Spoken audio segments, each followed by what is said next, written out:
Kami mohon perhatian hadirin. Sesaat lagi acara akan dimulai.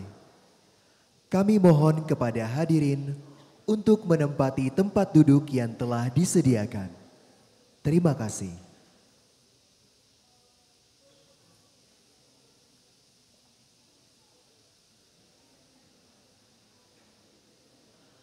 Kami mohon perhatian hadirin. Acara Studium Generale akan segera dimulai.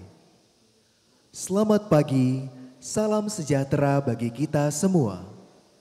Pada hari ini, Rabu 3 April 2024, kita akan mengikuti Studium Generale bersama Co-Founder and Chief Agriculture Officer Elefarm, Forbes 30 Under 30 Asia 2023, Ibu Lintang Kusuma Pratiwi, dengan topik How to Build Sustainable Agriculture Ecosystem Elefarm. Acara hari ini akan diawali dengan menyanyikan lagu kebangsaan Indonesia Raya. Hadirin dimohon berdiri.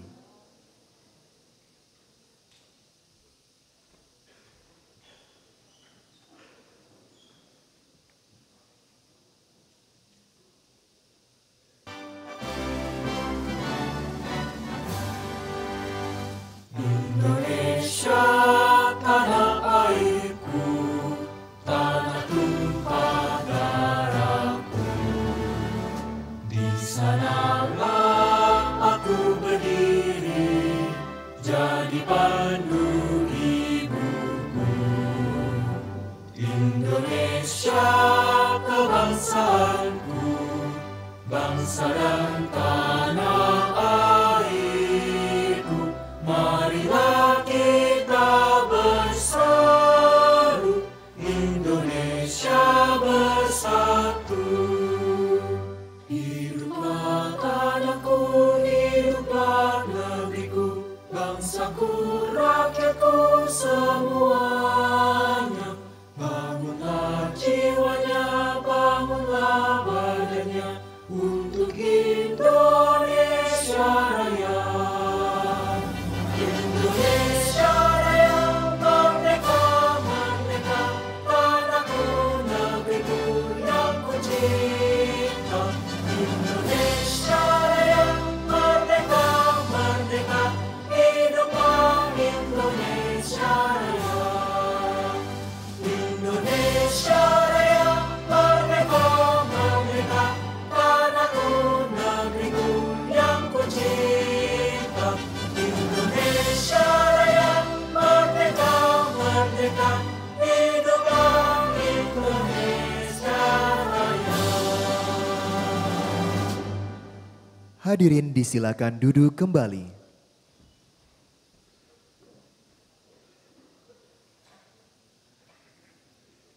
Selanjutnya, kita akan mengikuti penyampaian sambutan dari Sekretaris Institut Teknologi Bandung yang sekaligus akan membuka acara pada hari ini. Kami silakan dengan hormat Profesor Wijaya Martokusumo.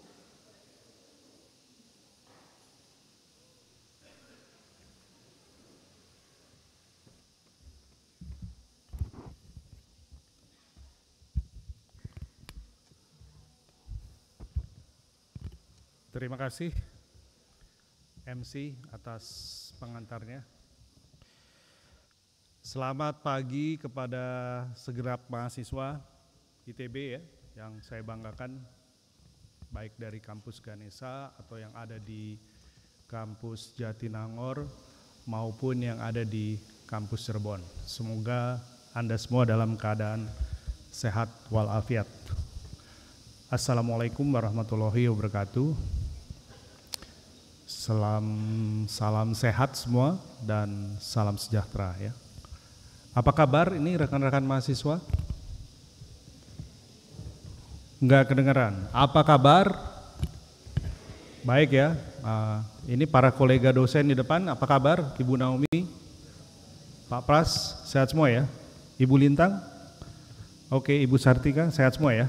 Oke, baik. Jadi kita jumpa lagi ya. Saya kira minggu ini adalah minggu sebelum kita menghentikan aktivitas untuk merayakan Idul Fitri ya. Jadi mohon dimanfaatkan sebaik mungkin. Jadi saya ingin mengucapkan selamat datang kepada pembicara tamu kita hari ini, yaitu Ibu Lintang Kusuma Pratiwi ya. Ini masih dalam kategori cutting sebetulnya ya, kakak tingkat ya mestinya ya. Begitu ya rekan-rekan ya. Jadi saya ingin menyampaikan Ibu Lintang ini adalah alumni kebanggaan ITB ya. Jadi kami ini sangat bangga karena beliau ini masuk dalam dalam yang namanya nominasi Forbes 30 besar under 30 tahun ya. Jadi saya yakin usia beliau masih di bawah 30 tahun tapi namanya sudah sangat harum di dunia internasional. Baik, terima kasih ya Bu Lintang atas perkenannya datang hari ini. Jadi beliau akan berbicara hari ini tentang topiknya, how to build sustainable agriculture ecosystem at the farm ya. Saya sendiri belum tahu tapi ini naga-naganya beraroma SITH ya. Oke. Jadi saya ingin mengingatkan kita semua bahwa alumni itu berperan penting ya, akan diharapkan juga akan memiliki kontribusi penting bagi alma maternya, bagi ITB, dan juga punya kesempatan besar untuk ikut mengharumkan nama dan reputasi ITB, tempat kalian sekolah. Jadi sekali lagi kami sangat bangga ya kepada Ibu Lintang, selamat datang juga sekali lagi atas nama Ibu Rektor. Dan kita nanti akan sama-sama mendengarkan topik yang saya kira menarik dan cukup penting ya. Seperti biasa diskusi kita akan mulai segera, nanti akan dipandu oleh Ibu Sartika PhD dari KK Ekologi, juga dari SITH ya. Jadi hari ini SITH Day ya, jadi kasih aplaus dong buat teman-teman SITH ya. Oke ya, baik. Saya tidak akan berlama lagi dengan mengucapkan Bismillahirrahmanirrahim, maka kuliah ini secara official saya buka. Terima kasih kepada rekan-rekan, terutama juga ini yang selalu setia mendampingi kita, dan juga para kolega dosen, Ibu Naomi, Pak Pras, dan para pengampu, dosen pengampu mata kuliah ini. Wassalamualaikum warahmatullahi wabarakatuh.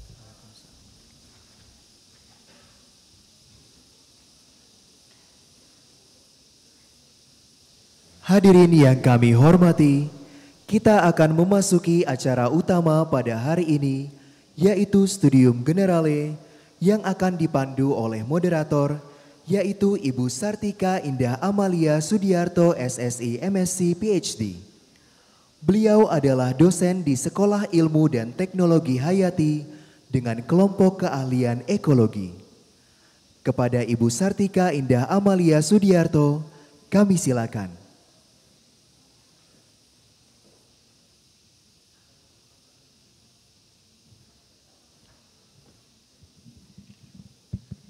Baik, Assalamualaikum warahmatullahi wabarakatuh. Ya, selamat pagi kepada seluruh peserta yang hadir pada hari ini, baik yang datang di Aula Barat maupun yang mengikuti secara online ya. Kemudian juga ada semua mahasiswa yang dari kampus ITB Ganesha, kemudian ITB Jatinangor serta Cirebon. Selamat datang semuanya. Kemudian di sini juga telah hadir beberapa dosen pengampu mata kuliah Studium Generale ya. Selamat pagi Bapak-bapak. Kemudian ada Direktur Kemahasiswaan Bapak Prasetyo ya. Selamat datang Bapak. Pada hari ini kita akan mendengarkan pemaparan dari Ibu Lintang Kusuma Pratiwi ya, tadi sudah diperkenalkan oleh Bapak Wijaya. Nah, oleh karena itu mungkin saya akan mempersilahkan Ibu Lintang Kusuma Pratiwi untuk bersama saya ke atas panggung. Ya.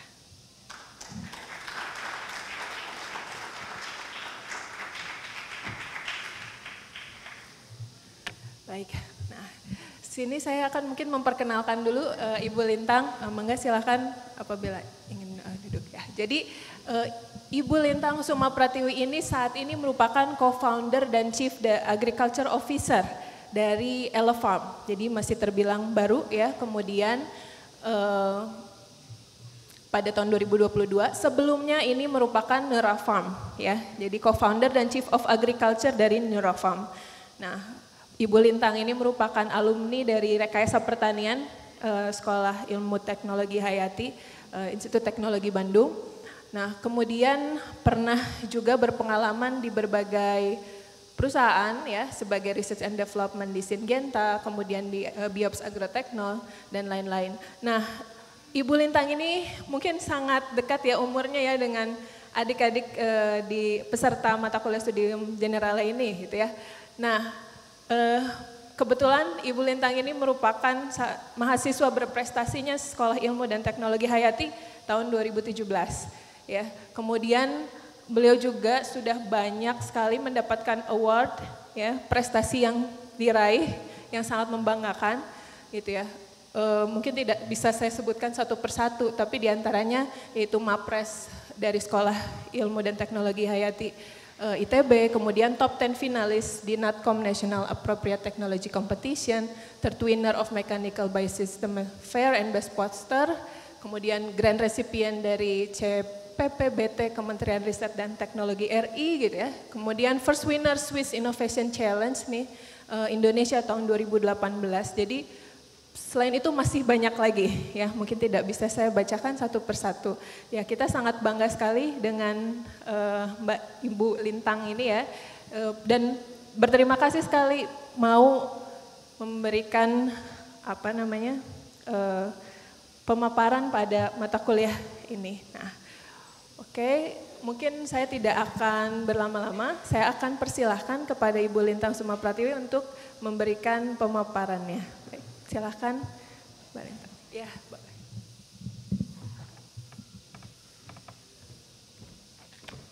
Coba dites dulu ya. Oh, bisa. Assalamualaikum warahmatullahi wabarakatuh. Selamat pagi semua. Selamat pagi, yang semangat dong. Ya, yang terhormat Sekretaris Institut ITB, Prof. Wijaya, Direktorat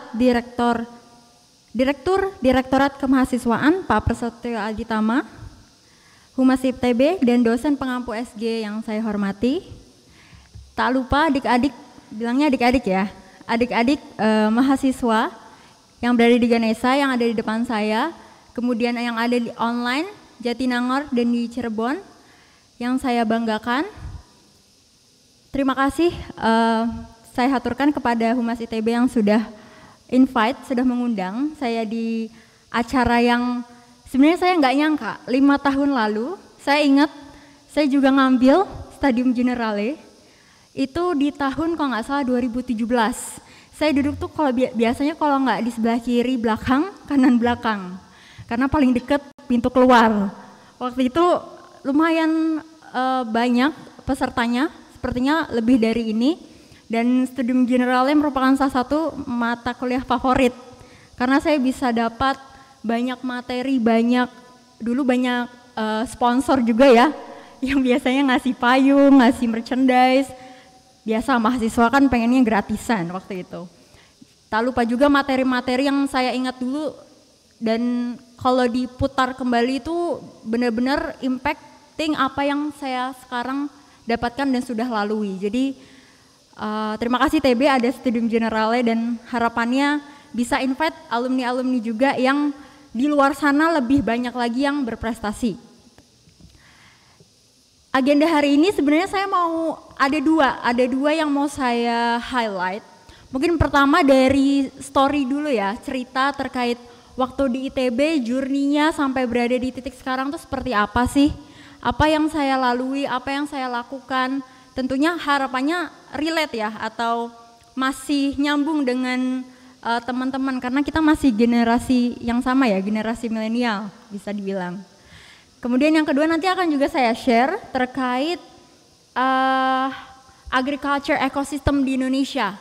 Mungkin di sini ada yang jurusan rekayasa pertanian tentunya udah tahu ya secara materi, secara praktis, mungkin yang orang tuanya juga bergelut di bidang pertanian juga tahu bagaimana kondisi pertanian di Indonesia sekarang dan apa yang membuat saya tertarik untuk melanjutkan karir saya di pertanian.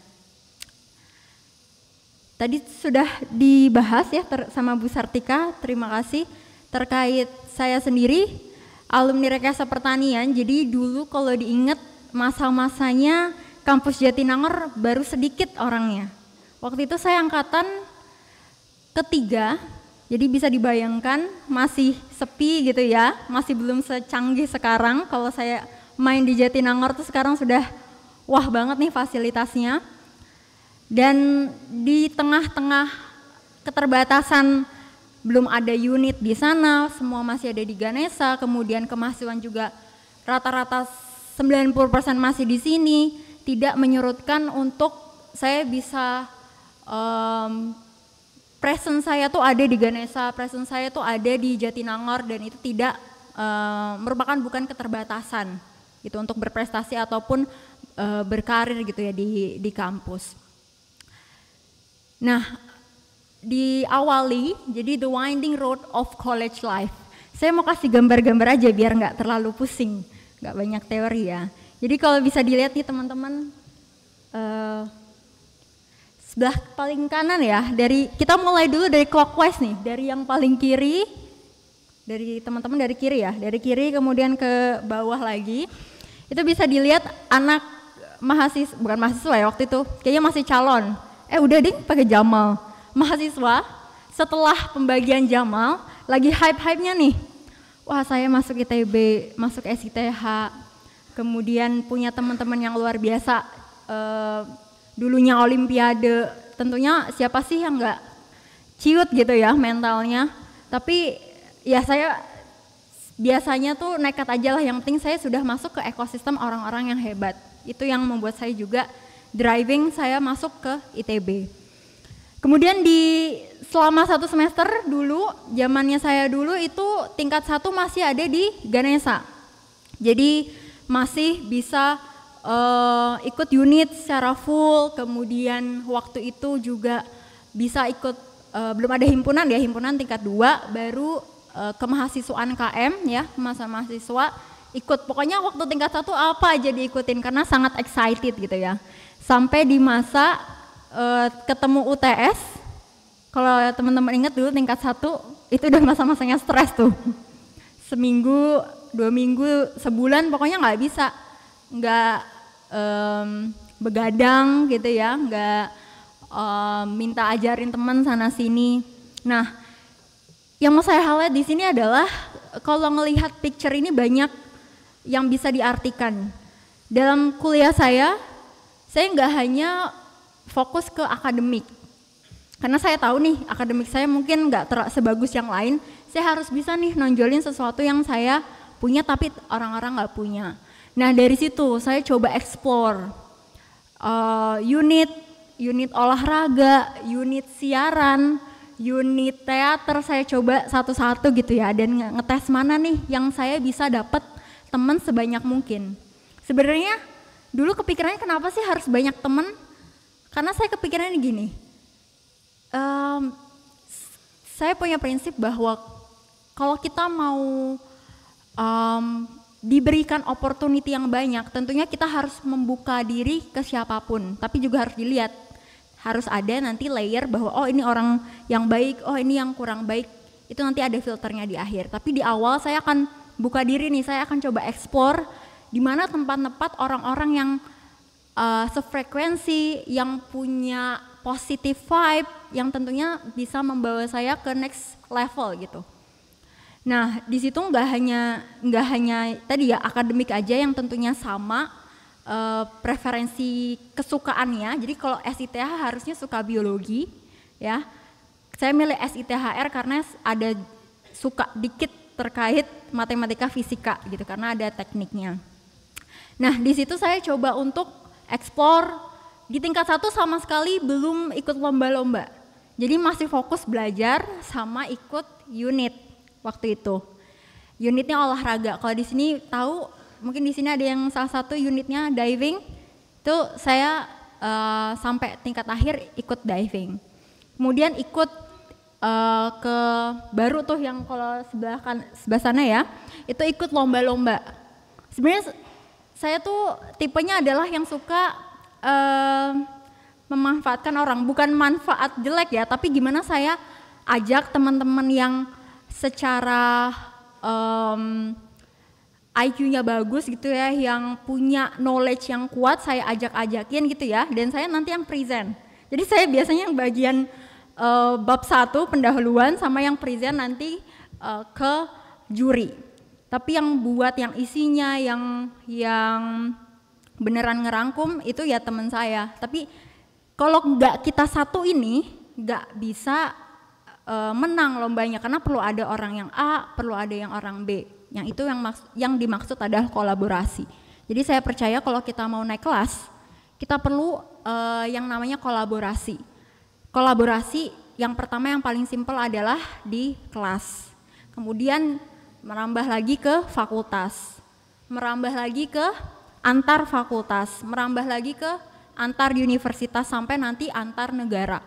Nah, kolaborasi itulah yang saya harap teman-teman juga udah mulai nih, mungkin masih tingkat 3, masih tingkat 4 gitu ya, masih ada waktu untuk cari teman sebanyak-banyaknya, kolaborasi, walaupun kalian nggak knowledgeable terhadap satu hal, ajak teman kalian yang knowledgeable, coba dirangkum, coba dijahit gitu ya, dengan baik sehingga nanti bisa dipresent ke lomba-lomba, ke seminar segala macem gitu. Nah, selain itu juga waktu pindah ke Jatinangor, udah nih pindah ke Jatinangor tingkat 2, 3, 4, sempat stres mungkin, jujur. Ada mungkin sebulan, 2 bulan, ya saya yang biasanya ke Ganesha gitu ya, unit, kalau mau ke kolam renang tinggal ke Saraga gitu ya, sekarang harus menempuh kurang lebih sejam, 45 menit sejam gitu. Tapi semakin dinikmati, semakin dirasa tuh betah. Karena apa? Di kampus Jatinangor itu benar-benar kita tuh karena kampusnya ini ya, kampusnya tuh besar dan orang yang waktu itu nggak terlalu banyak, kita jadi dekat satu sama lain. Jadi kolaborasi antar jurusan, antar fakultas itu juga makin tinggi. Kemudian tadi ya, kalau bisa dilihat yang warna oranye-oranye itu yang saya ngajar di anak SD, mulai dari di Jatinangor itu ada perkumpulan gitu ya, mahasiswa-mahasiswa di Jatinangor yang ngajar SD, ngajarnya bisa Inggris, bisa seni. Nah, saya ikut di situ. Nah, ada kolaborasi antar universitas. Jadi di situ saya dapat banyak sekali manfaat gitu ya. Jadi tahu, oh anak Unpad tuh seperti ini, oh anak Ikopin tuh seperti ini waktu itu. Dan tentunya membuka opportunity baru. Nah, setelah tingkat 3 gitu ya, ke tingkat 4 mulai agak jarang nih fokus ke tesis gitu ya. Cuman inilah turning point, di mana saya ketemu co-founder saya, yang sampai saat ini bekerja membangun Elfam gitu ya. Itu dimulai dari satu kenalan yang saya juga nggak expect. Saya ikut waktu itu eventnya. Waktu itu mungkin di sini ada yang tahu diseminasi khusus yang penyuluhan ke 3T. Waktu itu saya dikirim ke NTT untuk sharing terkait ITB itu apa sih, karena belum ada alumninya waktu itu. Nah, dari situlah saya ketemu teman saya yang ngajak saya untuk bangun startup. Padahal tuh ya selama tingkat 1 sampai tingkat 4 itu nggak pernah tuh kepikiran bikin startup atau bikin bisnis di bidang pertanian atau bisnis gitu ya, nggak pernah. Dulu saya selalu pengen jadi dosen kayak Bu Sartika gitu ya, tapi belum kesampaian sekarang. Nah, dari situ saya mikir, oke, ini ada opportunity, saya coba dulu deh, saya ikut untuk bikin satu startup yang dulu namanya adalah Neorafam. Nah, di aha momennya, kenapa saya sebenarnya kalau dirunut lagi ke belakang gitu ya, aha momen atau kayak, oke, saya harus nerusin nih di pertanian. Kenapa? Kalau dilihat di grafik itu yang sebelah sini ya, itu employment agriculture, service and industry itu dari tahun ke tahun itu menurun. Padahal kita tahu siapa sih di sini yang nggak makan, siapa sih yang nggak butuh kebutuhan primer, semua butuh pangan kan. Mirisnya employment-nya tuh menurun dari tahun ke tahun. Kemudian ini salah satu media Jakarta Post gitu ya, bilang bahwa farmers aging, new generation is disinterested. Jadi generasi sekarang tuh nggak mau nerusin jadi petani. Banyak petani-petani yang saya temui, dia anaknya, Pak anaknya kemana? Oh saya sekolahin pesantren di luar biar bisa kerjanya di Jakarta. Oh saya nggak pengen anak saya jadi petani, nanti kayak saya, gini-gini aja. Nah itulah yang membuat saya kok kebutuhan akan pangan meningkat, kemudian PDB, kontribusi PDB ya, penerimaan negara, itu paling tinggi dari pertanian, perkebunan, perikanan, kehutanan. Ini kan miris ya, ada sebuah gap yang anak mudanya dikit nih, kebutuhannya meningkat, PDB-nya juga tinggi, jadi market size-nya juga tinggi. Tapi nggak ada yang mau ngerjain. Terus gimana dong pertanian Indonesia ke depannya? Apa mau kayak gini-gini aja? Nah itulah yang membuat saya dan tim co-founder waktu itu, oke, kita bikin ide, jangan buat lomba aja deh, sekarang kita next level ya. Kita coba impacting, kita coba bikin bisnis yang bisa menghidupi kita dan juga bisa impacting ke stakeholders apalagi farmers. Nah, the journey began. Apakah teman-teman pernah mengalami bahwa kita sebenarnya itu memulai sesuatu tapi kita nggak tahu kemana dan akhirnya kok ndelalah kalau bahasa Jawa gitu ya, menggiring kita pada posisi ini. Jadi ini ada startup pertama saya. Jadi saya setelah kuliah tidak kemana-mana, saya bangun startup yang bisa dibilang resikonya tinggi, kemudian stability-nya juga nggak ada, tapi saya coba tekadkan, oke, saya pengen nerusin ini full time. Dengan segala yang saya punya waktu itu, modalnya nggak ada, waktu itu hanya modal dari pitching-pitching ke lomba, pitching ke ITB juga, waktu itu LPIK ITB yang waktu itu membantu ngasih nafas di awal-awal. Kemudian dari satu lomba ke lomba yang lain, ke lomba yang lain. Nah waktu itu ide yang kita buat adalah bagaimana mendigitalisasi pertanian, semua itu ada di handphone. Waktu itu memang bukan sasaran utamanya petani yang rural, memang masih petani-petani hobis, petani-petani yang hidroponik, yang di indoor farming, di mana di aplikasi tersebut petani atau user bisa foto tanamannya kemudian tahu. Nah salah satu co-founder saya itu anak informatika dan dia bikin AI-nya untuk deteksi image waktu sekitar 2016-2017 dan support juga oleh Microsoft waktu itu sampai ke Malaysia. Nah dari situ kita bikin bahwa oke, semua kalau orang mau belajar pertanian dari nol, pokoknya kita ajarin deh di situ. Kalau bingung tinggal tanya dokternya, waktu itu namanya aplikasinya Dokter Tania, teman-teman bisa download juga yang pakai Android, masih bisa sampai sekarang. Dari situ membawa kita kemana-mana.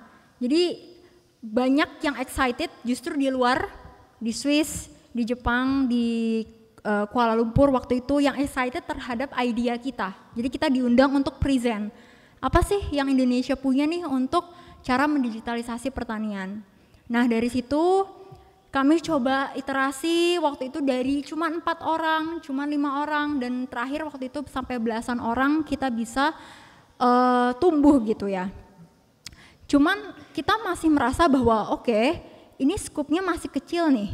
Ini cuman untuk kalangan yang punya handphone, Android, kemudian yang tinggalnya di city gitu ya, di urban. Kita pengen impacting yang lebih jauh lagi, yang lebih besar lagi. Nah itu terakhir kita coba iterasi terus sampai 15.000 usernya Dan ada sekitar 15.000 hektar yang kita coba digitalisasi. Cuman dari kami personal tuh masih belum puas. Ini kayaknya harus nge-tap nih rural farmers. Tapi kayaknya kalau rural farmers nggak bisa pakai aplikasi gitu ya. Nah dari situlah kita waktu movement pertama itu setelah COVID. Jadi itu journey kedua saya.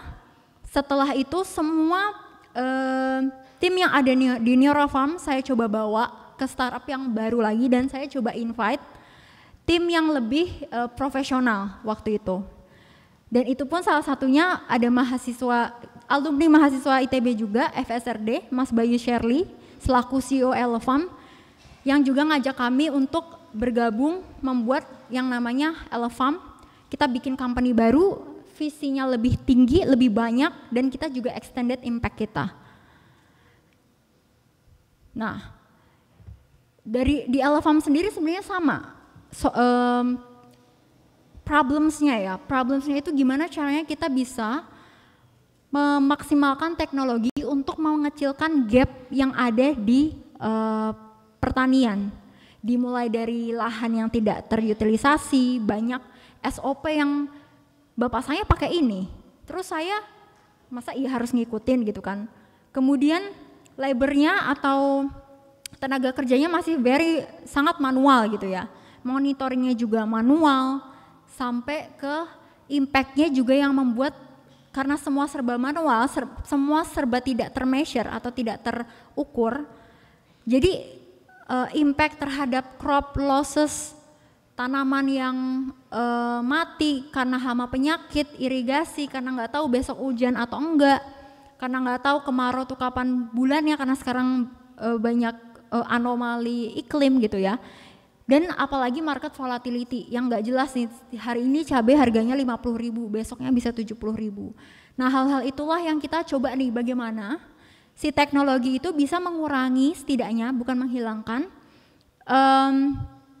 ke perbedaan yang cukup signifikan ini. Karena kita tahu petani itu bisa dibilang industri yang agak jauh dari teknologi ya, tapi padahal kalau saya udah ngejalanin ya gitu ya di sehari-hari, petani banyak kok pakai WhatsApp, ternyata banyak pakai Facebook, sekarang juga beberapa pakai aplikasi. Jadi hal itulah yang kami coba untuk kembangkan lebih jauh lagi.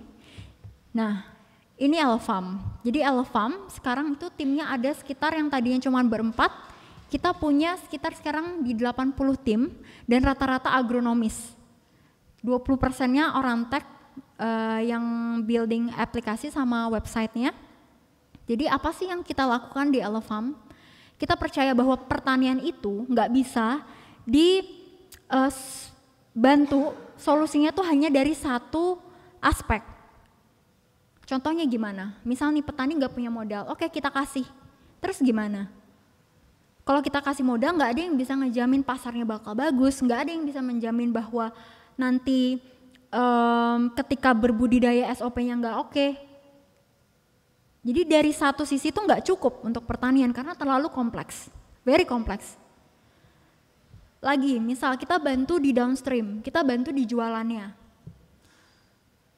harganya misalnya lebih bagus gitu kan.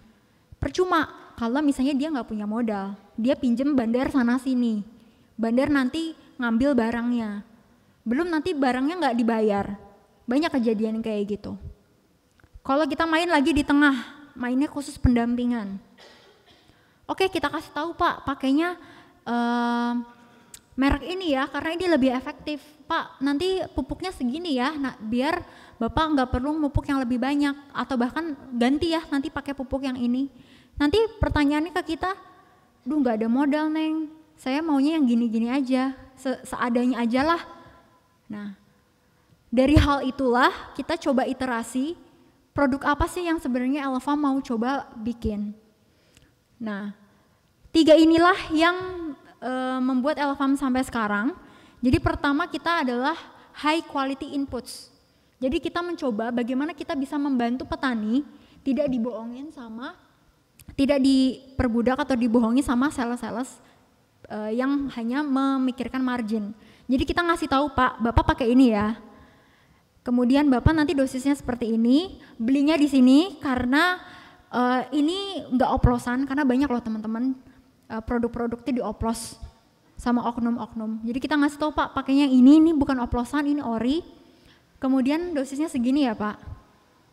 Terus kita juga ngasih bibit, karena bibit itu adalah 40 sampai 50% yang mempengaruhi kualitas nanti hasil panennya seperti apa. Bapak nanti beli bibitnya di sini ya. Itu pertama, kita ngasih tahu dulu asupan makanan untuk tanamannya apa. Yang kedua, kita monitor di tengah-tengah. Bener nggak ya Bapak ini pakai ini? Bener nggak ya dosisnya yang seperti ini?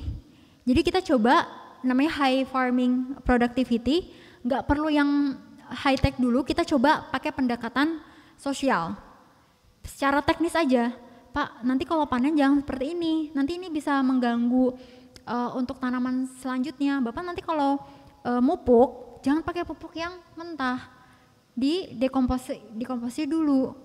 Nah kita coba memonitor, jadi agronomis yang banyaknya tadi ya dari 70 orang, mayoritas agronomis ya untuk ngedampingin petani, karena petani ini nggak ada yang ngedampingin, dia produsen paling tinggi gitu ya, yang paling kita ketergantungannya banyak di dia, tapi nggak ada yang bisa memonitor secara berkala gitu.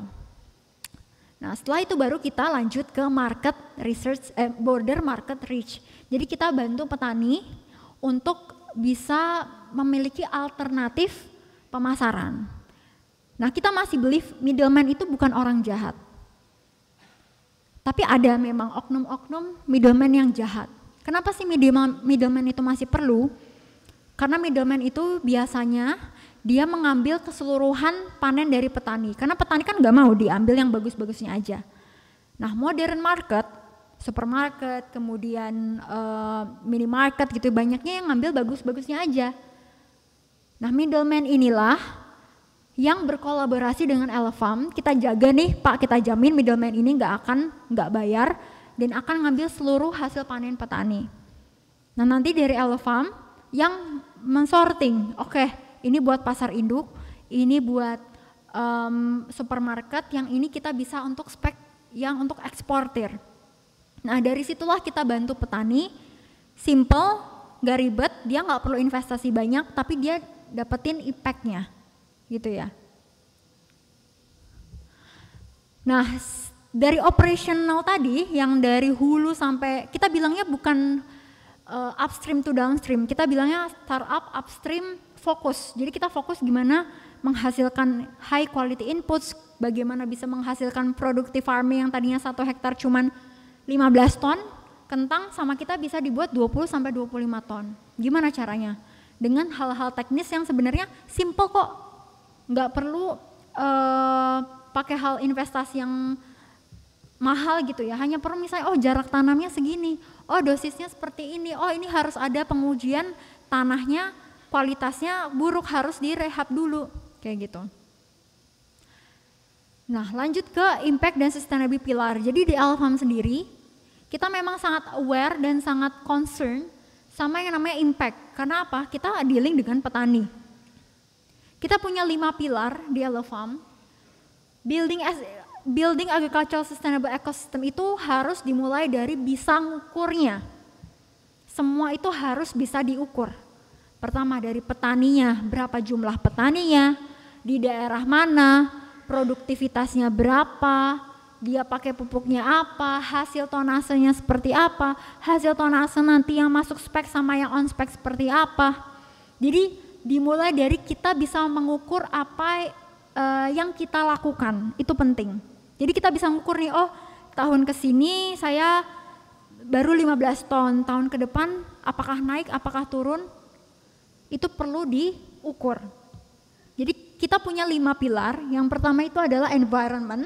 Tentunya harus ya, kita nggak boleh meracuni tanah, meracuni tanaman, karena kedepannya kita juga akan nanam di situ.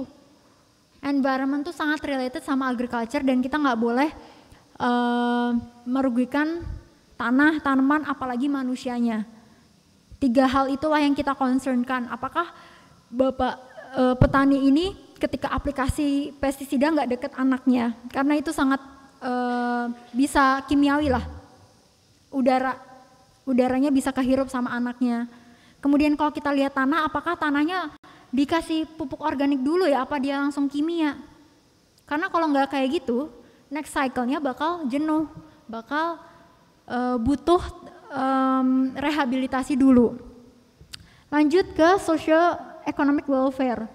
Jadi kita juga mementingkan bahwa oke, petani ini produktivitasnya naik. Tapi di akhir apakah income-nya menaik atau menarik gitu ya. Karena apa? Kalau misalnya kita ngasih tahu, "Noh, pakai ini pupuk ini aja, produk ini aja," tapi ternyata di akhir ternyata lebih mahal. Produktivitasnya tinggi tapi lebih mahal juga percuma, sama aja kayak initial state-nya. Jadi kita harus ngecek. Di Alfam tuh dicek bener, tahun ini bapaknya per bulan dapat berapa penghasilannya dari bertani, tahun depannya dapat berapa setelah join sama Alfam. Lanjut ke literasi. Jadi memang literasi ini sangat-sangat minim. Kita perlu waktu memang. Perlu waktu ngasih tahu petani, Pak, seperti ini yang baik, seperti ini ya yang kurang baik. Karena yaitu mereka beliau-beliau ini banyak yang masih mengadopsi dari zaman-zaman dahulu yang tentunya bukan yang nggak relevan, tapi perlu ada adaptasi dan adjustment gitu ya. Yang keempat adalah inclusivity. Jadi kita tidak mengenal, oh ini bapak ini ekonominya seperti ini, bapak ini petani besar, atau bapak ibu daerahnya di mana. Selama itu daerah cakupan kita, jadi kita nanti saya bisa share kita sudah ada di mana aja. Itu kita bisa ningkatin bahwa semua orang itu punya kesempatan yang sama, gitu ya. Nggak masalah beliau itu Bu Tani, Pak Tani, umurnya berapa, muda, tua, kemudian daerahnya di mana, tingkat pendidikannya seperti apa, itu nggak jadi barrier atau penghalang buat kita impact ke farmers. Yang terakhir adalah di productivity. Jadi ya tadi ya, productivity dari 1 hektaran ini kita bisa improve berapa persen nih. Memang bukan waktu yang cepat gitu ya, setidaknya perlu 1 tahun untuk membuat satu petani itu bisa increase dari income, dari productivity-nya. Jadi perlu drivers yang kuat juga kalau di pertanian. Nah, ini kita baru rilis impact report kita di 2023. Nggak akan saya bahas di sini, tapi teman-teman bisa mungkin belajar dari situ. Belajarnya nggak hanya tentang Alfam, tapi tentang bagaimana kalau teman-teman nanti tertarik terjun di dunia pertanian, hal-hal apa sih yang meaningful, yang dirasa penting buat petani, bantu. Nanti bisa teman-teman baca di sini, ada di websitenya www.alfam.com. Di situ kita ada 100 halaman, teman-teman bisa baca. Buat teman-teman yang tertarik ya dan mau nanti melanjutkan ke pertanian. Nah, secara operation kita memang masih berada di Jawa. Kita start di 2022, kita 2 tahun kemarin anniversary di Februari.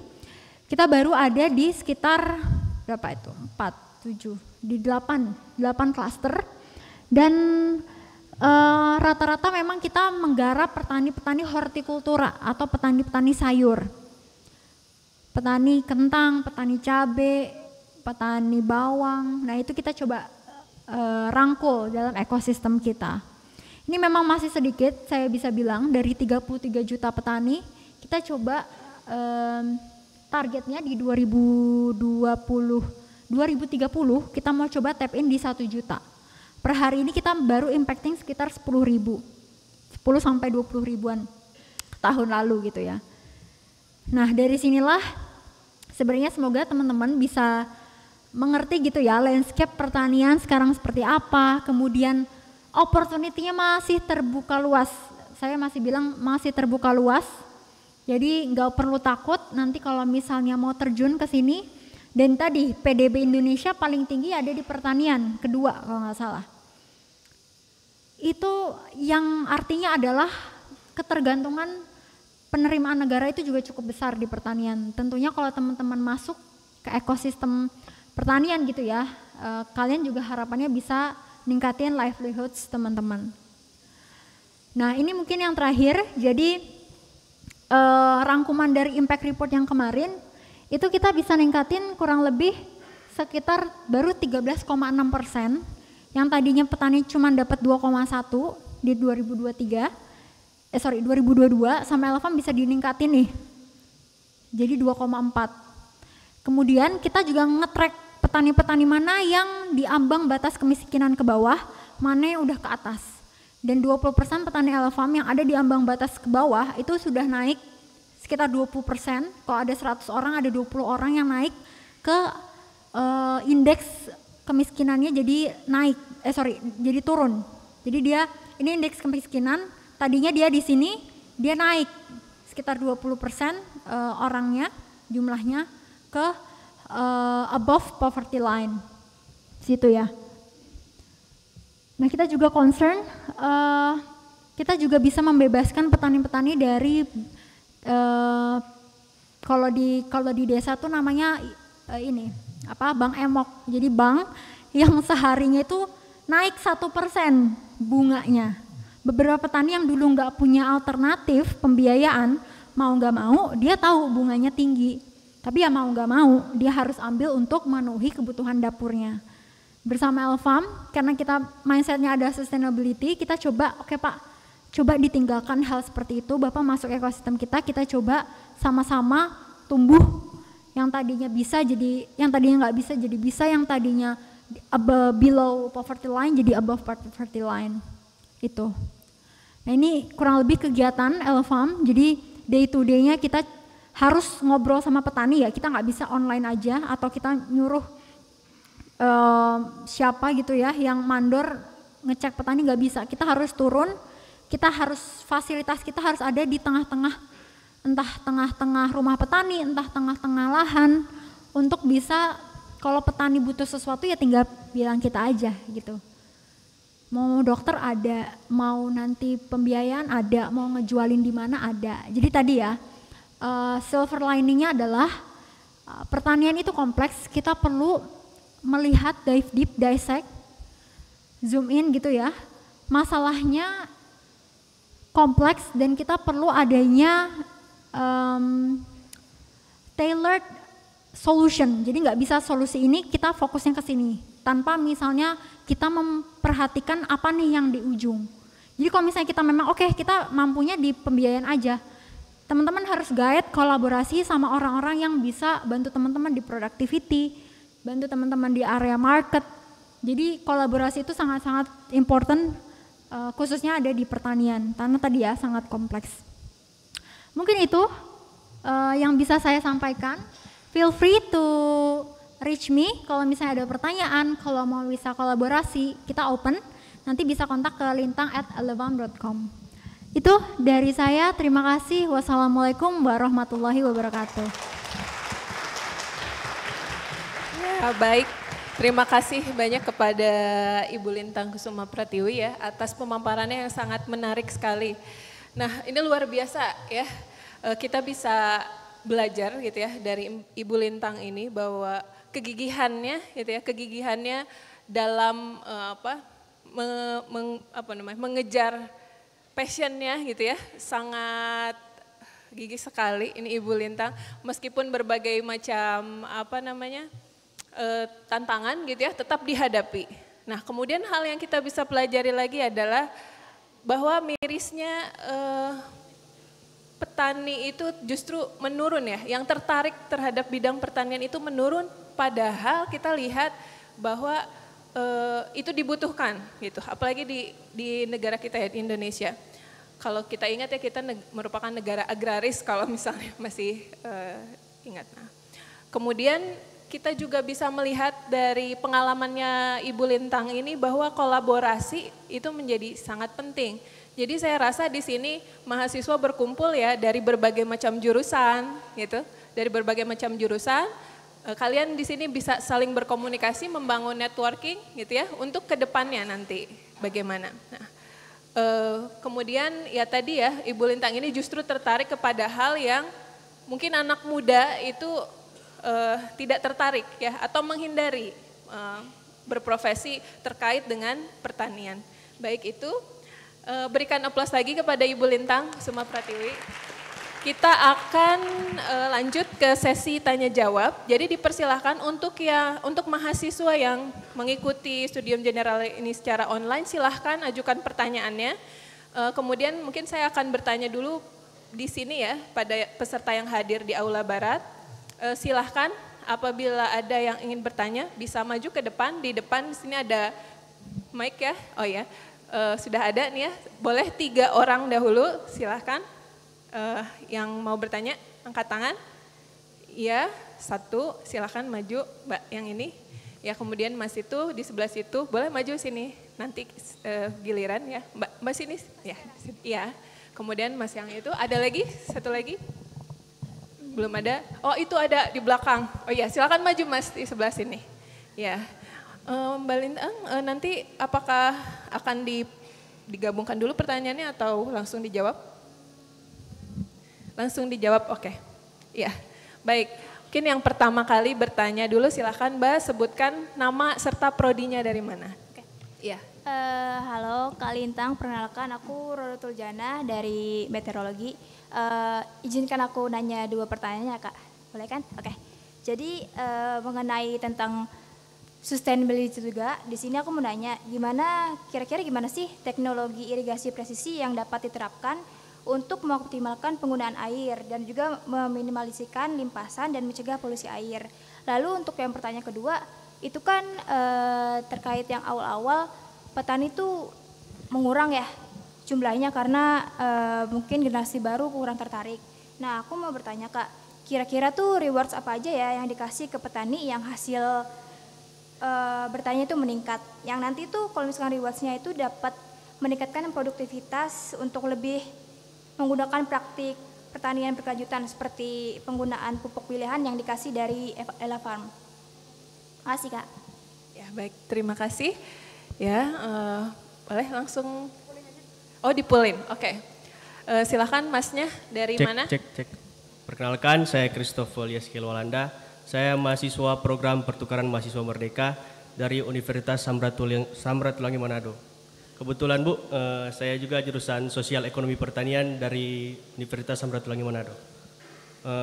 Saya pernah melakukan penelitian di suatu daerah dari asal saya, dan yang saya lihat bahwa penghasilan petani-petani di daerah saya itu, khususnya petani padi itu sedikit. Setelah saya telusuri, faktor yang membuat keuntungan yang didapat itu sedikit adalah mahalnya pupuk, sewa orang kerja, sewa alsintan, dan kurangnya pengetahuan akan budidaya tanaman tersebut, serta kurangnya bantuan dari pemerintah seperti irigasi. Pertanyaan saya Bu, apakah solusi untuk membantu petani-petani yang sedang menghadapi hal-hal tersebut? Yang kedua, menurut Ibu sejauh mana perkembangan pertanian di Indonesia dan apakah perkembangan pertanian di Indonesia ini bisa bersaing dengan negara-negara luar seperti Jepang, Vietnam, ataupun Thailand? Terima kasih Bu. Baik, terima kasih. Kemudian pertanyaan selanjutnya ya Mas, silahkan. Sebutkan nama dan prodinya ya. Oke, selamat siang Ibu Lintang.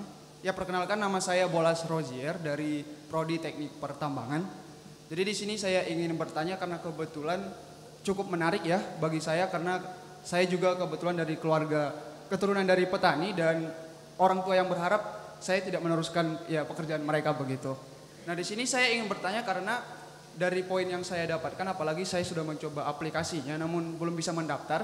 Nah di situ saya melihat bahwa cakupannya itu masih belum ada ke area Sumatera ya, apalagi di area Aceh daerah saya. Nah jadi saya ingin bertanya karena ada kondisi di mana seperti yang dikatakan teman sebelumnya itu terkait subsidi atau misalnya bantuan pemerintah sendiri itu masih banyak yang belum merata begitu di daerah-daerah kami. Jadi saya ingin bertanya apakah ada nantinya ke depannya untuk dari Ella Farm sendiri ingin memberikan kontribusi yang baik lagi ke depannya bagi petani dengan cara berkolaborasi dengan pemerintah terkait bantuan subsidi pupuk dan hal lainnya. Mungkin seperti itu, terima kasih. Baik, terima kasih. Nah sudah 3 pertanyaan, boleh mungkin dijawab Mbak Lintang. Boleh sambil duduk ya? Ya boleh, silakan. Oke, wah teman-teman adik-adik nih luar biasa pertanyaannya. Kasih applause dulu dong tadi buat yang nanya. Oke, mungkin aku jawabnya runtut aja kali ya. Dari yang pertama tadi terkait teknologi irigasi gitu ya. Kemudian rewardsnya petani apa kalau misalnya ngikutin rekomendasi kita gitu ya, yang kedua. Yang pertama, teknologi irigasi itu bagaimana impactnya di budidaya, di lahan pertanian gitu Bu. Itu bukan? Dua itu ya pertanyaannya. Oke.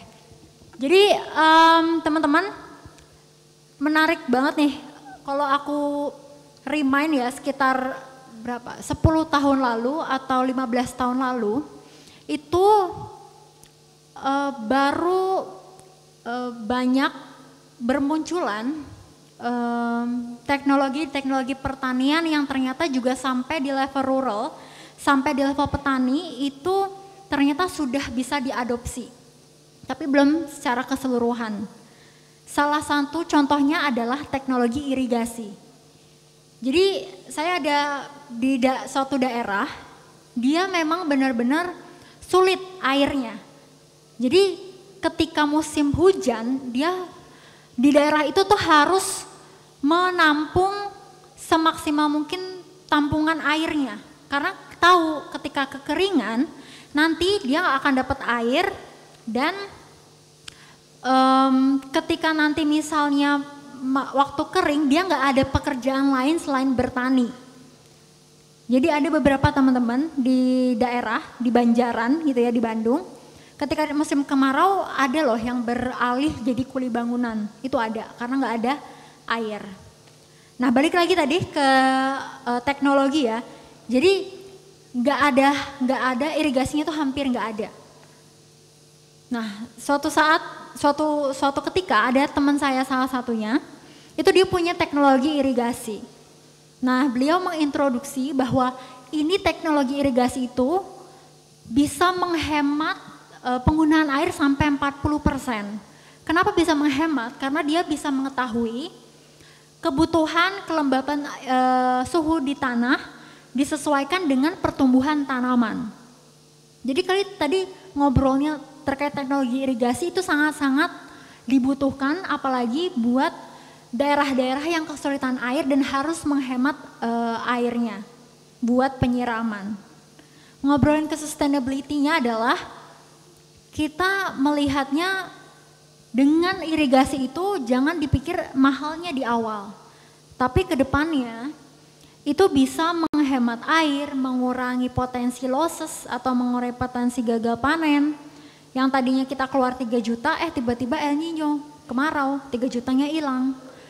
Nah hal-hal tersebutlah yang sebenarnya perlu nih teknologi-teknologi, salah satunya teknologi irigasi untuk bisa mengatur jumlah kebutuhan tanaman terhadap air. Jadi dia akan mengeluarkan pompanya itu, kerannya itu akan mengeluarkan sejumlah tumbuhan perlunya berapa. Itu mungkin semoga terjawab. Nah yang kedua terkait rewards petani. Sebenarnya rewardsnya apa? Apakah dapat hadiah atau apa? Enggak.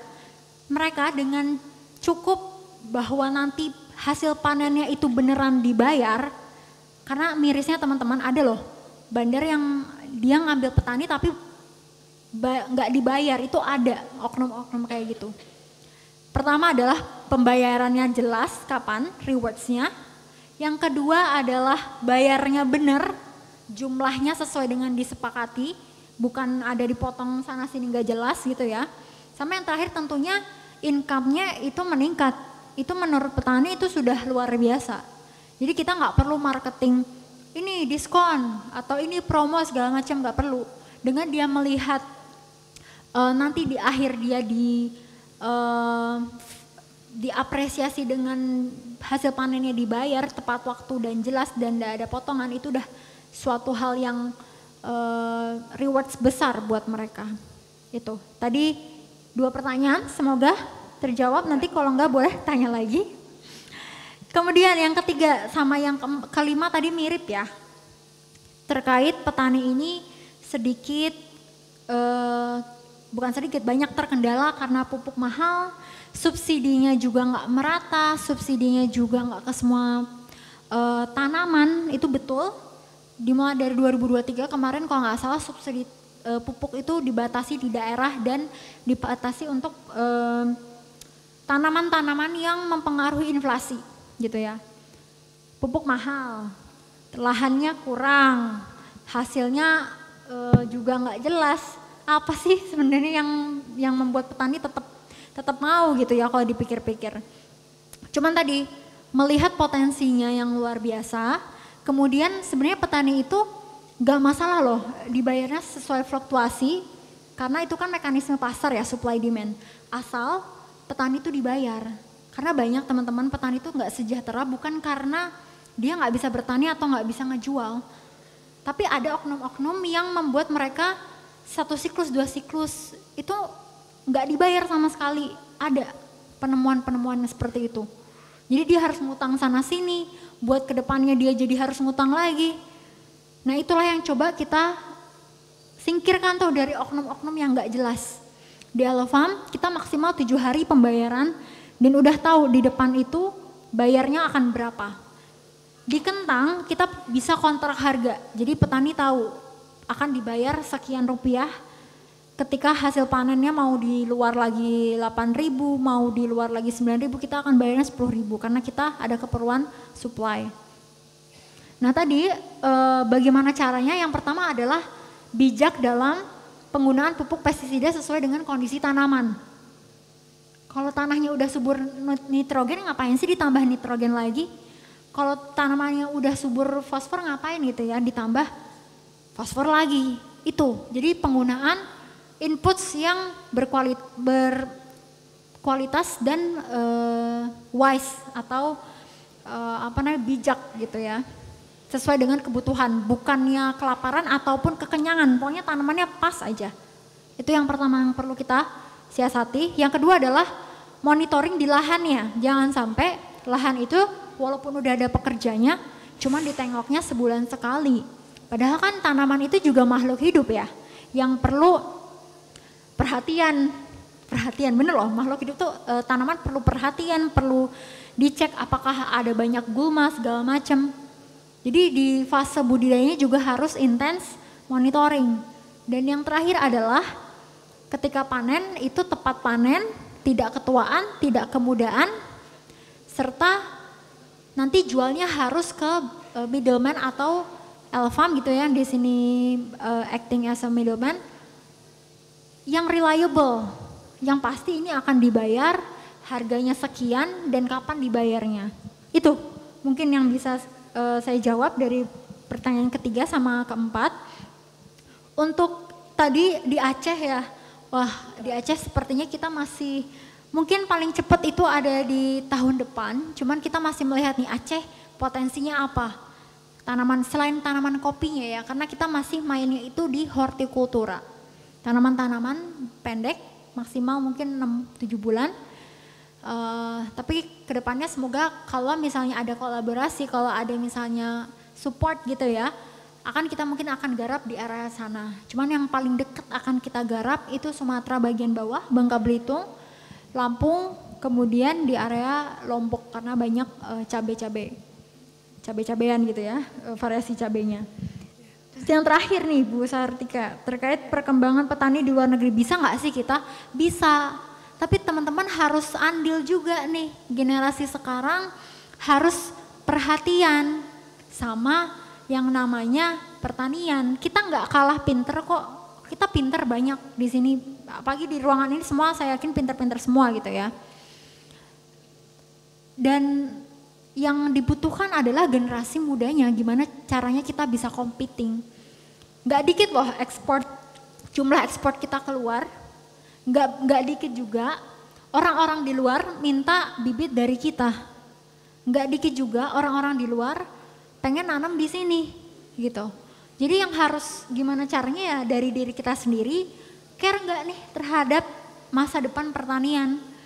Karena yang kedepannya kita nih yang bawa masa depannya ada di kita. Kalau nggak ada orang-orang yang generasi penerus, siapa lagi gitu ya, stuck aja, as it is aja gitu. Itu mungkin semoga bisa menjawab pertanyaan dari ketiga teman-teman tadi. Ya baik, mungkin semoga menjawab tadi ya pertanyaan kepada tadi Mbak yang dari meteorologi, kemudian ada juga mahasiswa PMM dari Samratulangi, kemudian dari teknik pertambangan. Jadi meskipun ya lintas jurusan itu ya, tapi tertarik juga terkait pertanian. Kemudian Kalau kita lihat itu kan memang masalah tadi seperti yang Mbak Lintang sebutkan ya, pertanian itu kompleks. Memang ya tadi ya, dari pertanyaan juga kita bisa melihat ternyata di daerah-daerah di Indonesia yang mungkin daerah terluar gitu ya, itu masih kurang perhatian. Baik, mungkin kita akan lanjut ke pertanyaan berikutnya ya. Mungkin dari para peserta yang hadirnya secara online, mungkin yang dari dari YouTube ya ini. Ada nama dan pertanyaannya ini dari Mas Arwi Yudi. Mbak Lintang katanya, area Jawa Timur sudah ada Elefarm apa belum? Ya. Wah, Elefarm paling timurnya ada di daerah DIY Yogyakarta. Jadi tahun ini insya Allah kita ada di Banyuwangi, khususnya untuk cabai karena di sana ratusan hektar petani nanam cabai. Jadi untuk di Jawa Timur mungkin akan di kuarter 3 atau kuarter 4 insya Allah. Gitu. Oke, baik. Kemudian kita mungkin akan buka lagi pertanyaan pada peserta yang ada di Aula Barat. Sini ya, silahkan bagi yang ingin bertanya bisa angkat tangan. Ada lagi pertanyaan? Oh boleh ini dari Bapak dosennya, silahkan Bapak.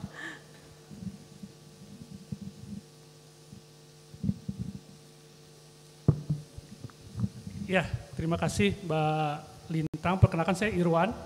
Saya sekarang Kepala Inkubator LPIK. Mungkin saya hadir setelah Mbak Lintang graduates dari LPIK dan terima kasih.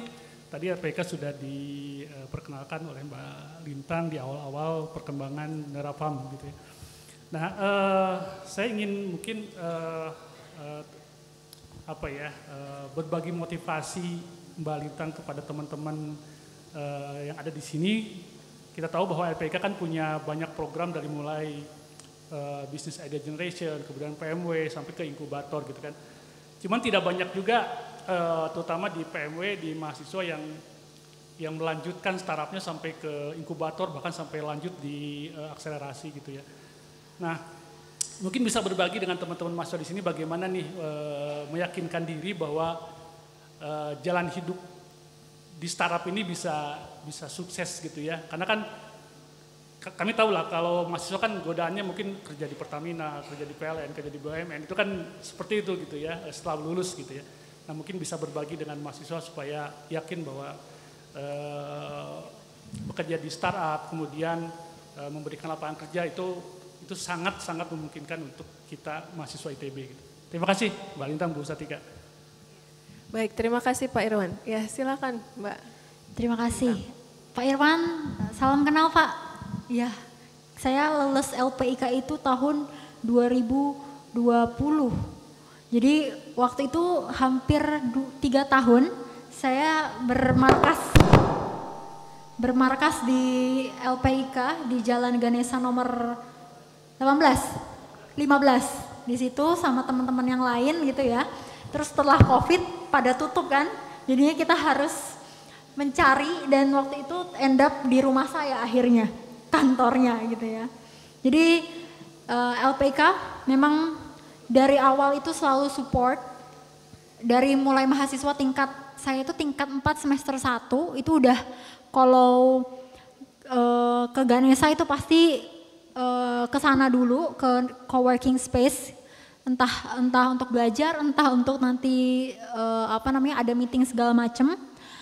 Dan saya ngikutin tuh Pak dari mulai PMW, dari mulai inkubator, CPBBT, PPBT, terakhir PBBT yang saya bisa dapat itu benar-benar turning point, kita bisa publish di Play Store gitu ya. Itu ya support. Kita bisa hire teman-teman engineer gitu ya. Waktu itu saya dapat support melalui Kemenristek, tapi melalui LPIK itu kurang lebih dananya itu ada sekitar 400 sampai 500 juta. Itu waktu itu benar-benar jadi fuel atau bensin buat startup kecil waktu itu kayak saya untuk bisa ada harapan lagi gitu. Saya nggak ngebayangin kalau nggak ada LPIK saya kemana waktu itu. Nah tadi menjawab pertanyaan Pak Irwan, gimana sih caranya biar startup itu yang tadinya udah masuk inkubator, apalagi udah didanain, bisa beneran lanjut gitu ya. memang kalau yang saya pelajari 90% faktor startup itu lanjut atau enggak itu dari timnya.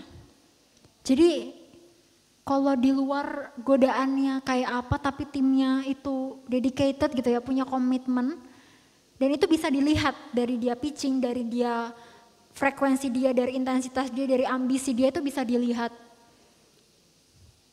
Kalau misalnya ada godaan gitu ya, orang yang tetap komit ya dia akan komit.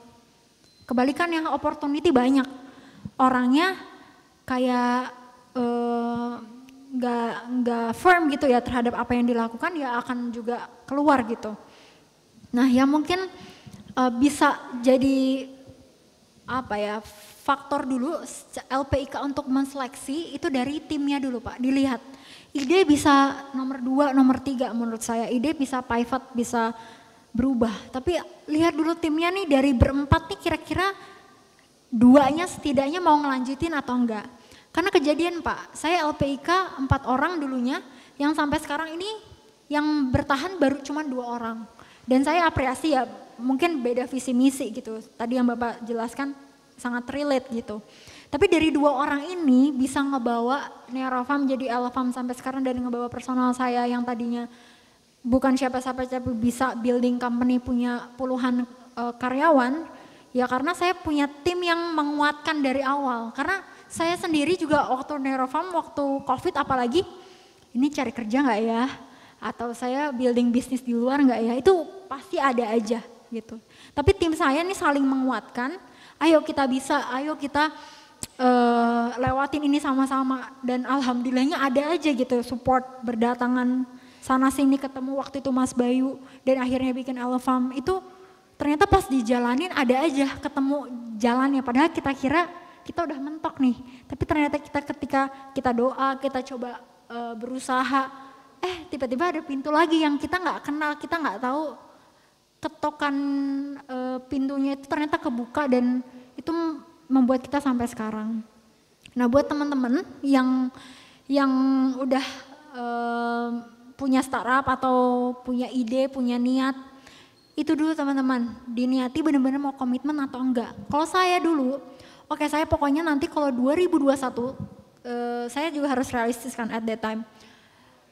2021 saya anak pertama gitu kan, cucu pertama, punya ekspektasi tinggi.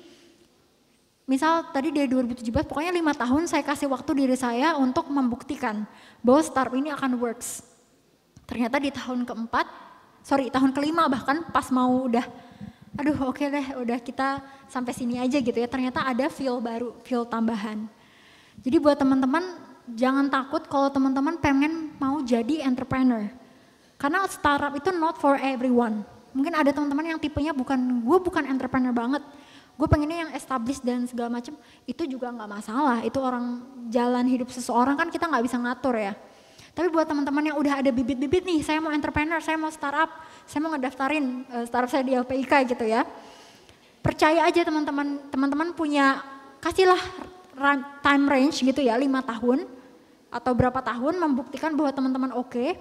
Kalau enggak ya kalian cari opsi yang lain gitu. Tapi harusnya di era sekarang itu banyak banget loh pendanaan. Baik itu yang sifatnya hibah, baik itu yang sifatnya saham, equity, itu banyak. Jadi gimana teman-teman mau ngebawa startup teman-teman ini ke next level, intro ke beberapa investor. Dulu saya kalau dihitung, Bu Sartika, lebih kali 1.000 orang yang udah saya saya pitching dan ditolak.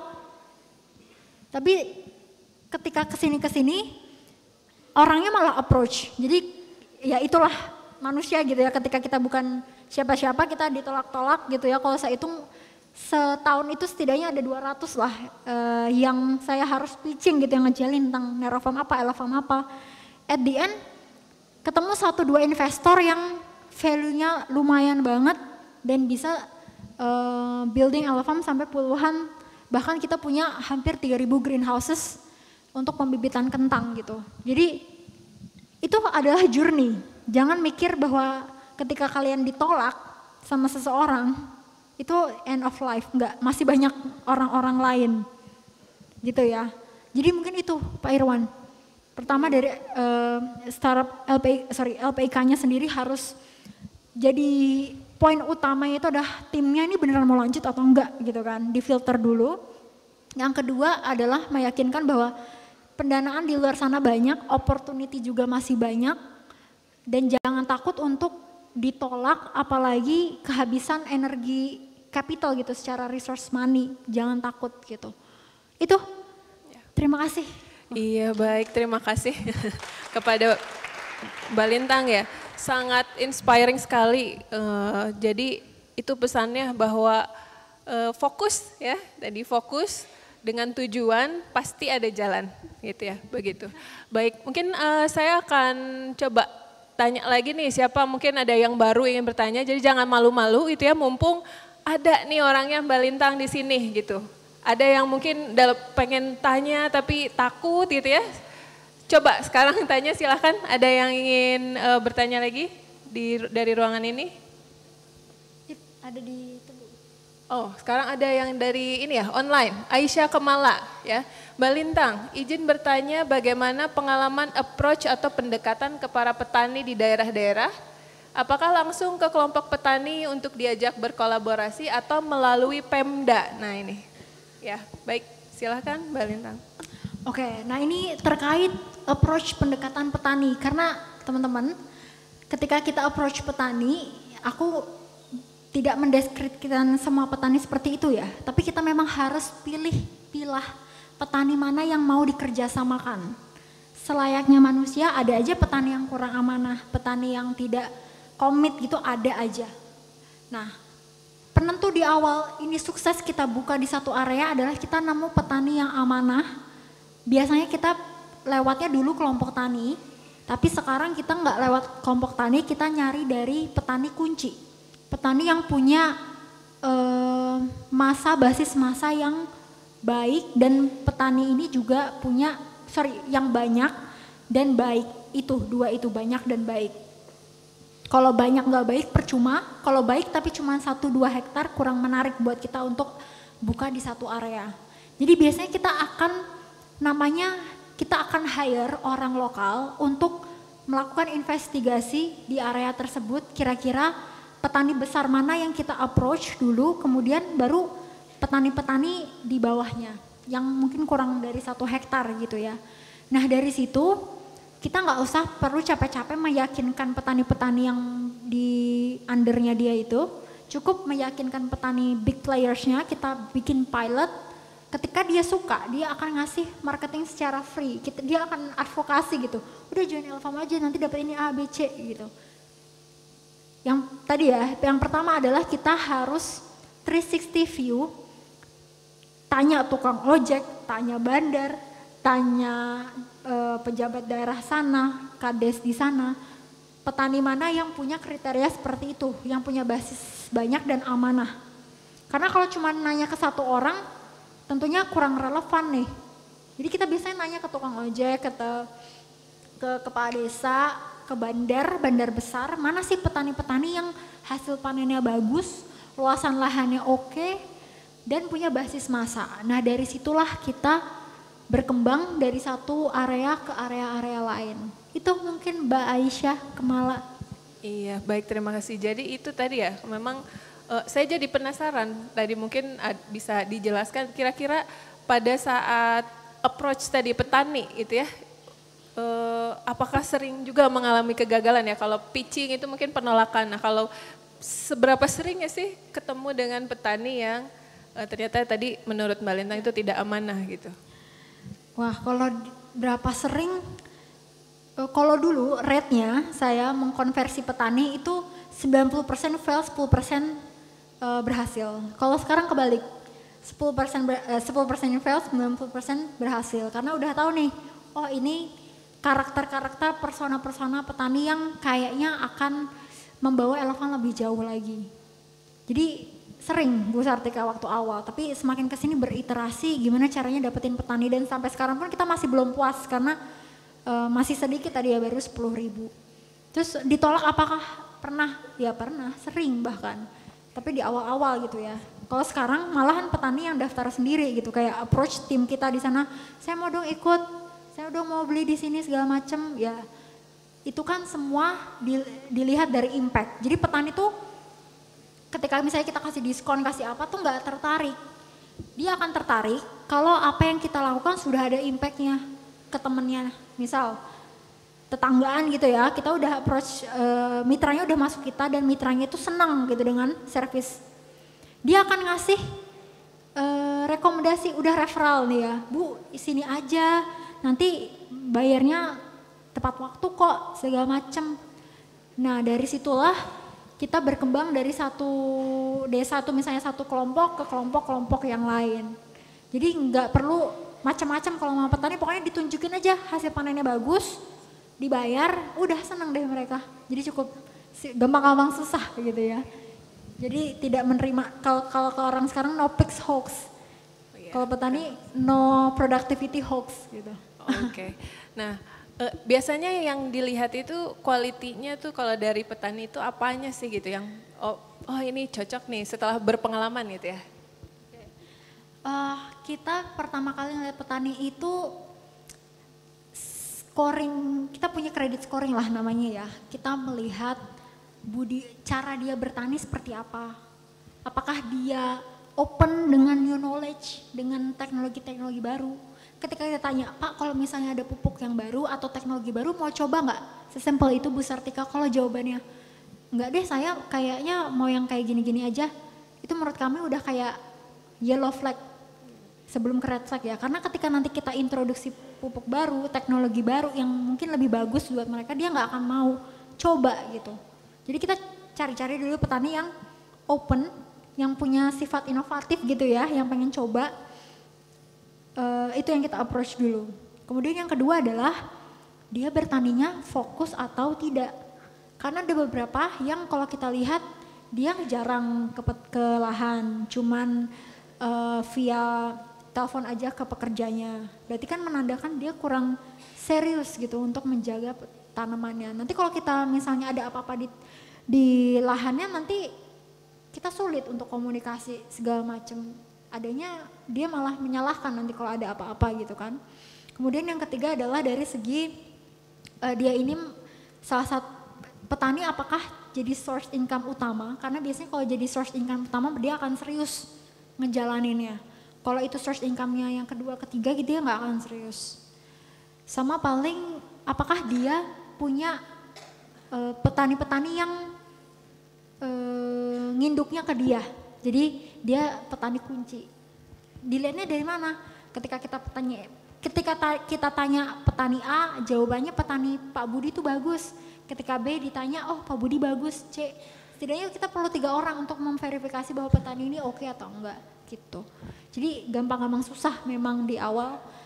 Tapi harapannya ke depannya kita bisa filter rate-nya lebih tinggi yang sukses daripada yang enggak gitu. Baik, jadi dari perjalanan itu sudah punya strategi ya akhirnya Elefarm itu untuk memilih mitra. Jadi bukan hanya perusahaan untuk investor tapi juga mitra petani yang penting sekali. Nah mungkin saya berikan kesempatan sekali lagi. Oh ada lagi nih pertanyaan dari YouTube ya. Nos, ya, ini mungkin nama username-nya ya. Mbak Lintang izin bertanya, apakah akan membuka kemungkinan untuk Elefarm bisa menjawab permasalahan ketersediaan beras di lapangan seperti saat ini? Ya, ini beras nih, agak berbeda ya. Agak rumit sebenarnya jawabannya ya, rumit-rumit gimana gitu, takut salah ngomong saya. Beras ini kan cukup komoditi yang politis ya, saya mungkin belum ada kapasitas menjawabnya seperti apa, karena di Elefarm sendiri jujur kami tidak main di beras karena resikonya kami melihat secara resiko beras itu cukup tinggi dan regulated gitu kan. Jadi mohon maaf nih Mas atau Mbak nih ya, untuk beras mungkin kita agak skip dulu karena tadi masalahnya tuh bukan dari supply petaninya aja, tapi supply chain-nya itu cukup complicated kalau bisa dibilang, bukan petaninya aja nih atau middleman-nya aja, tapi ada faktor-faktor lain yang mempengaruhi beras itu memang menjadi sulit sekarang. Di samping kemarin itu memang ada kemarau panjang, petani yang harusnya panen sekarang jadi nggak panen gitu. Iya, baik. Baik, terima kasih ya. Jadi sekarang Elfarm tuh belum fokus kepada beras ya, masih kepada hortikultur. Mungkin untuk yang di ruangan ini, saya berikan kesempatan lagi untuk bertanya. Ayo silakan. Oh ada di belakang itu Mbak, silakan maju. Ya.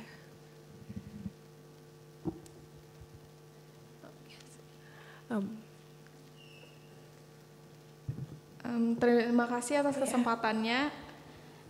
Sebelumnya saya ingin memperkenalkan diri, saya Miftahul Jana dari Prodi Teknik Informatika dari Pertukaran Mahasiswa Universitas Asahan. Saya ingin bertanya kepada Mbak Lintang, di sini saya tadi coba-coba buka aplikasi Elfarm, terus saya tahu kalau misalnya tentang dalam memilih tanaman itu ada kriteria suhu dan ketinggian. Namun jika seorang petani ingin memulai usaha pertaniannya, apakah petani tersebut harus menyesuaikan mengenai tanaman apa yang harus ditanam berdasarkan keterangan tersebut, atau ada resolusi untuk lahan yang mungkin tidak sesuai dengan tanaman tersebut agar petani tidak perlu mengganti tanaman yang ditargetkan untuk ditanam. Kemudian berdasarkan aplikasi juga biasanya kan digunakan untuk petani biasa nih. Nah kalau misalnya mungkin petani agak kurang tahu ini mungkin di daerahnya itu cuacanya suhunya berapa atau ketinggiannya berapa gitu. Apakah nanti ke depannya aplikasi Elfarm akan memberikan sinkronisasi otomatis terkait suhu dan ketinggian serta memberikan rekomendasi terkait data tersebut. Kemudian saya juga ingin bertanya mengenai bagaimana sih Elfarm itu dalam memilih petani yang memiliki potensi yang dapat dikembangkan, apakah secara langsung atau online. Terima kasih. Baik, terima kasih Mbak Miftahul Jana. Nah tadi ada satu lagi, Mas yang tadi ya, silakan. Mungkin bisa disebutkan lagi namanya. Perkenalkan saya Christopher Lolanda. Christopher. Dari PMM Universitas Samratulangi Manado. Nah, mohon maaf Bu sebelumnya karena jawaban tadi Bu tidak dapat konteksnya Bu. Saya bertanya tentang sejauh mana perkembangan pertanian di Indonesia dalam segi teknologi dan sumber daya manusia, bukan dalam bagaimana cara mengembangkannya Bu. Terima kasih. Baik, ya, baik. Terima kasih Mas Christopher. Ya silahkan Mbak Lintang. Tadi Mbaknya tadi pertanyaan ada 3 ya. Yang pertama tadi terkait bisa nggak sih tanaman itu ditanam bukan pada kondisi optimumnya. Nah ini pelajarannya di rekayasa pertanian ya Bu ya. Gimana caranya kita bisa memanipulasi merekayasa suatu lingkungan supaya dia cocok gitu ya. Dan itu jawabannya bisa. Cuman gini, kita kalau misalnya di open field, di lahan, itu memang perlu ada effort. Kalau di MDPL ya, apakah kentang bisa di dataran rendah? Bisa, tapi nanti hasilnya akan ada efeknya. Efeknya apa? Bisa jadi nanti umbinya kecil-kecil atau lonjong-lonjong itu bisa. Nah kalau mau merekayasa suatu hal itu bisa kita lihat dulu originnya itu seperti apa. Misal kalau misalnya kentang di dataran tinggi mineralnya seperti ini gitu ya, karena dia ada kandungannya tanahnya A, B, C. Nah kita coba kalau mau ya replikasilah yang dari sana, amati, tiru, modifikasi gitu terkait bagaimana cara menanam yang bukan pada habitatnya gitu, bukan pada kondisi optimumnya. Cuman tadi effortnya cukup lumayan, tapi kalau ditanya bisa atau enggak bisa. Nah kalau mau gampang lagi ada namanya closed loop, closed field atau di greenhouse. Kalau di greenhouse itu dari segi cuaca ya Bu ya, dari segi irigasi segala macam itu bisa dimodifikasi. Jadi itu lebih gampang. Jadi jawabannya adalah bisa kalau di open field, tapi butuh effort yang lumayan karena yang dikondisikan itu adalah alam. Yang kedua adalah bisa secara mudah apabila itu dilakukan di closed field atau di greenhouse. Itu jawabannya. Yang kedua di aplikasinya apakah ada suhu segala macam, itu memang lagi dikembangkan. Itu kalau nggak salah aplikasinya itu memang masih internal buat tim Elfarm. Nah itu nanti akan ada aplikasi yang memang buat petani, ada tuh dulu di Dokter Tania, belum kita pindahin. Oh ini Bapak besok hujan, Bapak jangan ngasih pestisida sekarang ya. Jadi bukan di level sebatas besok hujan atau enggak atau atau suhunya sekian, tapi kita ngasih rekomendasi, oke Bapak besok nanam ya, besok tinggal dia input kan tanggal tanam, kapan nyemprot segala macam. Itu nanti kita bisa translasikan berdasarkan cuaca seperti apa. Dulu di Dokter Tania ada. Kalau sekarang masih kita fokus pengembangan di internal Elefarm app namanya. Kemudian tadi yang memilih potensi petani. Nah tadi sebenarnya kita ada sekitar kalau dihitung-hitung ya ada sekitar 10 aspek petani itu berpotensi atau enggak. Tadi saya mungkin udah nyebutin kurang lebihnya seperti itu. Jadi bukan hanya lahannya itu bagus, terhindar dari irigasi yang minim, terhindar dari longsor, banjir segala macam. Jadi kita perlu lihat lahannya, profil lahannya. Kita lihat profil hama penyakit. Jadi apakah memang di daerah situ ada hama penyakit yang endemik atau bahkan ada hama-hama lain. Contohnya apa? Ada babi hutan, ada yang paling parah ini adalah hama manusia. Apakah di situ sering terjadi kecurian? Itu juga kita assess. Setelah profil lahan, habis itu profil petani. Petaninya ini udah berapa lama nanam, udah seberapa dia fokus terhadap pertanian, terus kondisi keuangannya seperti apa. Karena misalnya ada beberapa petani yang kita pinjami gitu ya, pinjaminya bukan uang tapi berupa saprotan, pupuk pestisida, apakah dia punya hutang yang nantinya bisa mencegah dia untuk bayar. Nah itu kita juga assess. Jadi kalau dirunut kayaknya panjang, tapi tadi ya profil lahan, profil petaninya itu ada secara watak, secara 360 view dari teman-temannya seperti apa, testimoninya sama tadi secara kondisi keuangan, begitu. Bu Sartika. Iya, kemudian pertanyaan selanjutnya dari Mas Christopher nih, sejauh mana perkembangan ya pertanian di Indonesia nanti? Oke, sejauh mana perkembangan? Tadi sorry ya, aku kira gimana gitu ke depannya. Nah, jadi sejauh mana perkembangan pertanian di Indonesia? Jadi kalau aku bisa bilang sekarang versus 5 tahun ke depan, 5 tahun ke belakang, itu kita berdatangan pegiat-pegiat pertanian atau startup pertanian itu yang mulai juga melirik ke area supply. Jadi ternyata startup pertanian itu juga seksi loh, nggak hanya kalau dulu denger zaman downstream gitu ya, banyak yang jual, dulu ada Tani Hub, Eden Farm, sekarang udah nggak ada karena itu supply-nya susah. Nah sekarang alhamdulillahnya banyak yang seumuran aku atau misalnya di bawah 40 tahun itu sudah mulai melirik untuk mensejahterakan petani di Indonesia ya khususnya. Dan itu diadopsi kita biasanya kalau mau lihat perkembangan kita dari mana itu dilihat dari biasanya kita lagging sekitar 3-7 tahun dari India. Kita bisa lihat di India itu potensi pertaniannya seperti apa. Nah 5 tahun ke depan kurang lebih kita seperti itu dan terbukti di India 5 tahun yang lalu sudah banyak company yang fokus ke farmers. Sekarang mungkin dari 2022 kali ya, mulai marak 2021-2022 banyak yang fokus ke petani. Jadi happy-nya adalah sekarang banyak nih yang ngurusin petani. Bukan Elefarm tidak menganggap dia kompetitor, tapi ngebantu untuk market education. Jadi kita nggak perlu ngejelasin panjang lebar gitu ya. Oh tahu nih skemanya mirip dan dia ngebantu di area petani. Itu dari segi kalau landscape di startup. Nah landscape-nya di saat ini di non startup misalnya di mana ya, secara industri gitu ya, banyak teman-teman perusahaan-perusahaan asing itu yang masuk ke Indonesia untuk pengen bermitra dengan gapoktan-gapoktan besar untuk supply. Contohnya apa? Kalau teman-teman tahu PepsiCo gitu ya, dia mencoba untuk masuk ke Indonesia, bikin lahan dan supply-nya nanti langsung ke perusahaannya dia.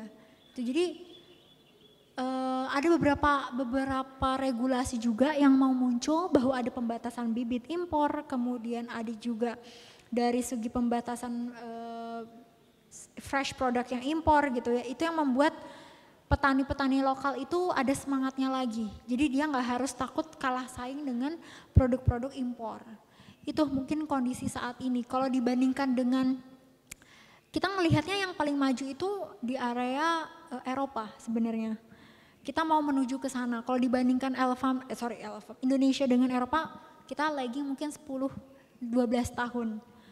Yang kedua selain Eropa, kita dibandingannya sama India, memang masih kalah jauh. Contoh, satu bibit kentang 1 hektar itu di Indonesia cuman bisa maksimal 20 ton per hektar. Sedangkan di luar kita nggak usah jauh-jauh, di area Vietnam itu bisa 30-40 ton. Bayangin, bedanya bisa lebih dari 50%. Dan itu lagi-lagi di mana salahnya? Ya salahnya di bibitnya yang kurang berkualitas, budidayanya kurang dimonitor, dan itu yang kita coba lagi usahakan. Pemain-pemain agri baru di era ini ya, itu kita lagi mengusahakan bisa produktivitasnya bisa setidaknya secara di Asia tuh kita bisa unggul lah gitu. Jadi masih banyak PR untuk Indonesia perkembangan pertaniannya, cuman aku melihat opportunity-nya jadi makin luas tadi ya, secara regulasi, secara pemainnya juga makin banyak. Itu mungkin semoga bisa menjawab tadi Mas.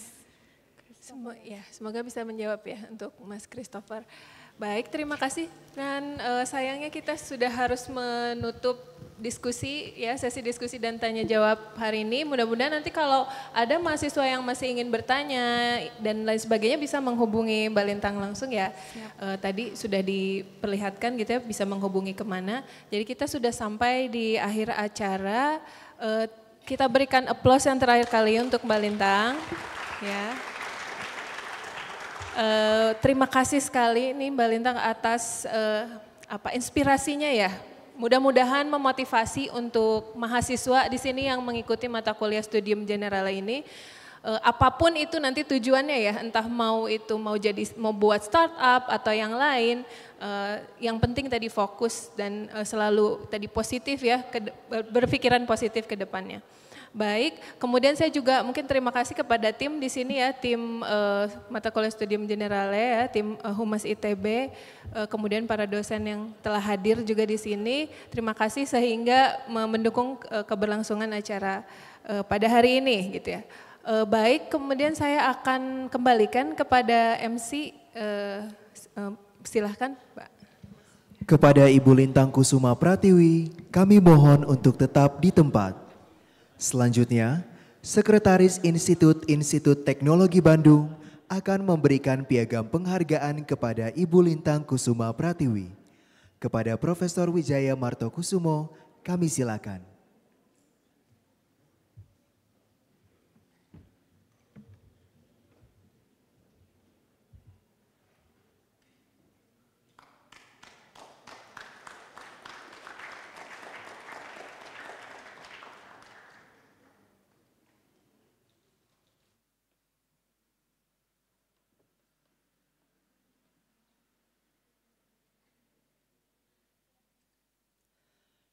Baiklah hadirin, dengan demikian Studium Generale pada hari ini telah selesai. Terima kasih atas perhatian hadirin dalam mengikuti acara ini. Selamat siang, salam sehat selalu.